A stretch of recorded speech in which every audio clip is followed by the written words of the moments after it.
Hi goodies, welcome if you're new and welcome back. So I really wanted to try the 70s inspired hairstyle. It's right here for you guys to see what I'm referencing. It's been trending for a little bit on TikTok because of this girl, and I wanted to see if I could do it because I've seen a lot of people who have straight hair or black women who are able to do it on their loose natural hair, but I have not seen a person with any form of locks do it yet. So I'm going to try. This might be an ultimate fail. Spoiler, it wasn't! But we're just gonna give it a go. So I just washed my hair. Anytime I do curls, I always do it after I wash my hair. So I just washed my hair and it's towel dried, so it's pretty deeply damp. And next thing I'm gonna do is put some leave-in conditioner in because all I did was shampoo my hair. And I'll leave a link in the description box below for the product that I'm using, but this is the leave-in conditioner. I do not have a go-to product. I'm just trying a whole bunch and seeing what works for me best. So with leave-in conditioner, I just put a little bit throughout the ends of my hair. Okay, so now that it's all lathered in there, didn't use too much. I used maybe a palmful. I'm going to go ahead and get into starting the curls, and the curlers that I used are these foam rollers. They are 1 1/4 inch. They're the extra large. This is what they look like. I got 40. Let's hope to God that 40 is enough. Make sure the sections are pretty even, but they don't need to be perfect because you will be shaking out the curls. So these are my 3 sections. They are not even at all, like they're not fully even, but I did them straight back vertically, and I tried to make them the same thickness, as close to the same thickness as possible. Something that I have learned by doing my curls whenever they're roller based, the motion that you curl highly affects how voluminous your hair will be. So for this style that we're trying to achieve, the biggest out there curls, you need to be curling the way that I'm about to show you because that gives you the most volume possible. I try to make the front sections thinner than the back sections because the front, in my opinion, is more important because that's what people are usually going to be seeing for the curls. An example of too thick for me, I'm going to split these in the middle. Too thick for me. Anyway, no such thing. So, anywho, I'm going to do these into 2. So this is an example of a row that is not too thick, and this is the too thick row for me. Too thick is where it's so dense that once you start rolling and rolling and rolling, it's just gonna take way longer to dry. And you can make them thicker as you go back. So for rolling, you are going to want to roll towards the back of your head over instead of under. So not towards your forehead, but over your head. And if you have varying lengths of locks, just begin at the very end with that lock and add on as you see me doing as you continue to roll.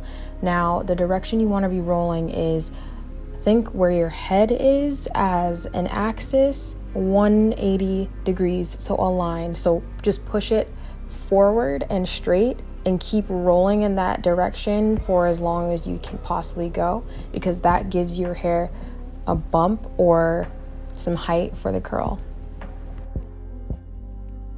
Okay, editing Amani here. I don't know why I was overcomplicating that. Okay, this is your head. This is your hair when you're trying to curl it.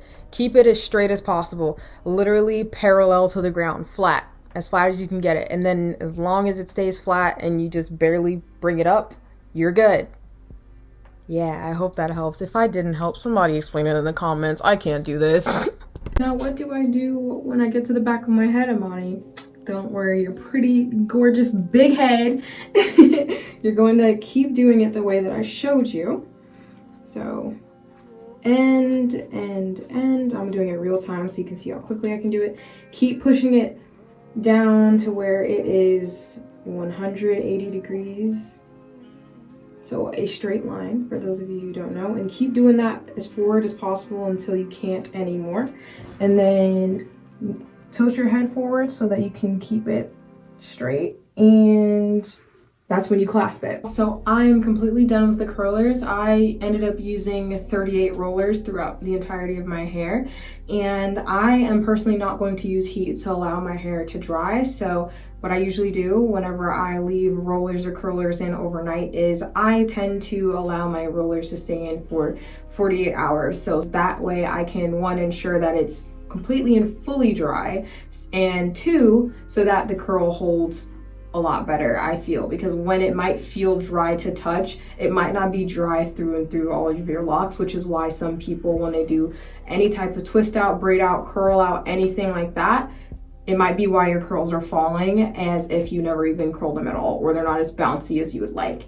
And if you want to go ahead and use heat, that's completely up to you. Just go ahead and make sure that, again, if you use heat, make sure it's fully dry all the way through before you take the rollers out. But I'm going to go to bed, and I'll come back in 2 days when my hair is ready to be taken out of the rollers. Hey goodies, so it is now 48 hours, so about 2 days since I have set these curls, and hopefully they're completely dry, and fingers crossed I'm about to take these out, and let's see if I achieve the curls that I was trying to go for. As I take each curl out, I'm making sure that I do it very, very gently. And then I always wrap in the way that the curl is formed, something like this, to ensure that it like holds the shape of the curl. So do that for every single one. I have a feeling that the key to this style is to make sure you do not separate your curls as soon as you take the rollers out. Do not do that, because from what I saw of her hair before she brushed it out, obviously we don't brush out our locks, the curls were pretty together, like clumped together, and in order to get that same look where it's body or mostly straight towards the roots and curly on the ends, so don't pull your curls apart as you take them out of each roller. All right, y'all, so this is what it looks like. So the way that I'm gonna go about doing this, no oil on my hands either, because I don't want to pull my hair apart, is I'm going to comb from root to tip, but about to the middle, so it starts to unravel stuff a little bit at the top. Yeah, like maybe massage the scalp a little bit.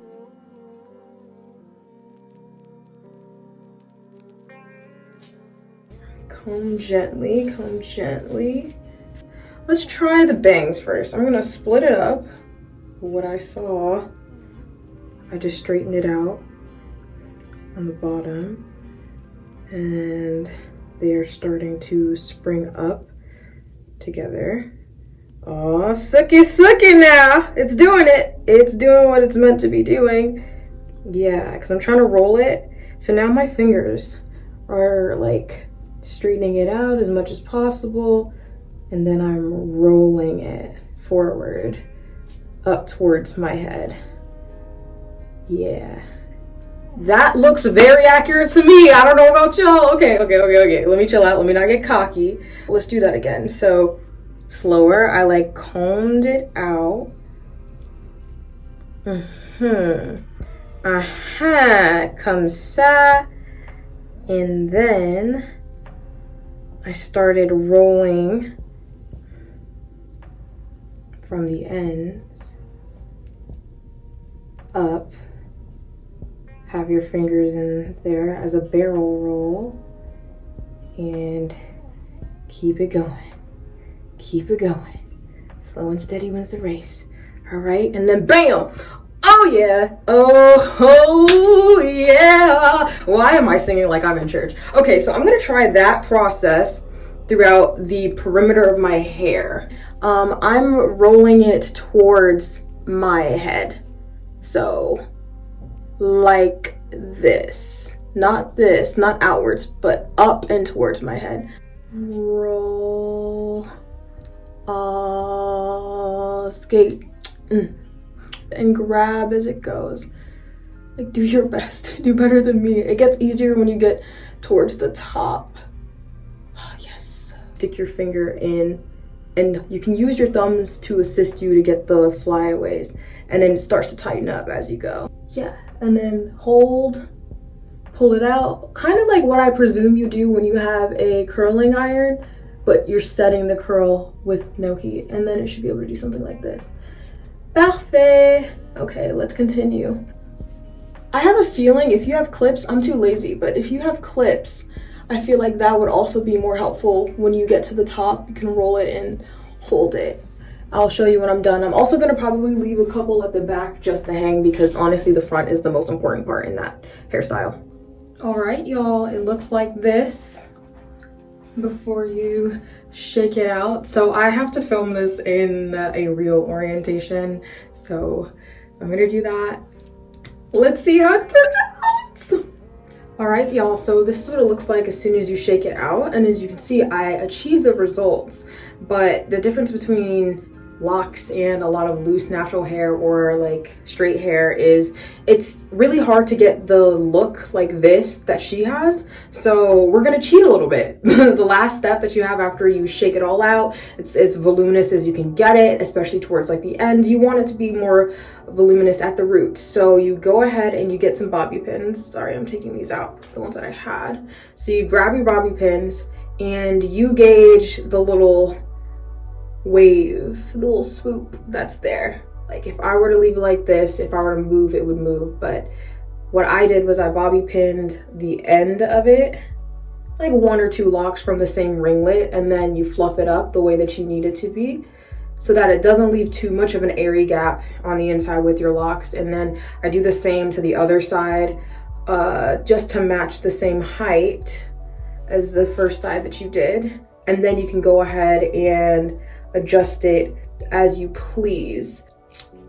And that, my friends, is how you cheat a 70s inspired, whatever that hairstyle is called. I know some of my subscribers, some of my goodies, are born in like the 70s or the 80s or experienced the 70s. What is this hairstyle actually called? Enlighten my young behind. Thank you very much. But yeah, I think it looks really cute. This is about as close as you're gonna get. I think that this will be more successful on people with shorter hair. So if you have hair that's anywhere from like collarbone length to the top of your titties, then the top of your chest, then you're more likely for this to be even bigger and out there because you just simply have less weight to your hair. But my hair is about bra strap length now, or a little under, and I was still able to achieve a big amount of body. And I've been walking around for about like an hour now taking pictures. So yeah, that is how I achieved the look, and I hope you all enjoyed it. If you did, please like, comment, and subscribe. Comment down below what you want to see next. And I'm gonna try to actually start doing videos on my hair growth journey. I talked about that last April, so didn't forget about it. So as always, I hope you have a fantastic rest of your day wherever you are in the world. Bye.